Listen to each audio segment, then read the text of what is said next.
गांधी जी एक ऐसे महापुरुष थे जिन्होंने सत्य अहिंसा का सहारा लेकर केवल अधर्म किया। उन्होंने अहिंसा परमो धर्म का अधूरा वाक्य केवल हिंदू महासभाओं में बोला। जेड एडम्स अपनी किताब गांधी नेकेड एम्बिशन में लिखते हैं कि गांधी युवा लड़कियों के साथ नहाते थे और सोते थे। गांधी अपनी किताब सत्य के साथ मेरे प्रयोग में लिखते हैं कि वो अपनी ही भतीजी मनुबेन जो कि 17 वर्ष की थी, उनके साथ नग्न सोकर ब्रह्मचर्य का अभ्यास किया करते थे। जो करतूतें गांधी जी ने की हैं वो आज के टाइम में पॉस्को एक्ट के तहत आता है और वो पीडोफाइल के तहत जेल में होते। गांधी जी यह भी चाहते थे कि उनके आश्रम के युवक और युवती भी नग्न अवस्था में ही सोएं, लेकिन उनके बीच में कोई सेक्सुअल रिलेशन भी ना हो। गांधी जी ये सब करके आखिरकार ये साबित करना चाहते थे कि उन्हें कोई नग्न स्त्री भी उत्तेजित नहीं कर सकती। लेली वेड अपनी किताब the great soul Mahatma Gandhi और भारत के साथ अपने संघर्ष में लिखते हैं कि महात्मा गांधी एक यहूदी हरमन कालेनबाग के साथ प्यार में थे।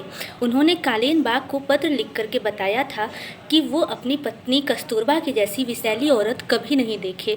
अगर यह बात कहा जाए कि गांधी मुसलमानों के समर्थक थे तो ये बात गलत नहीं होगी, क्योंकि जब हमारे प्यारे देशभक्तों और भगत सिंह को फांसी दी जाने वाली थी तो गांधी ने फांसी ना देने की अर्जी पे हस्ताक्षर नहीं किया। गांधी जी का मुस्लिम प्रेम इतना ज़्यादा था कि वो स्वतंत्र भारत का पहला प्रधानमंत्री मोहम्मद अली जिन्ना को बनाना चाहते थे।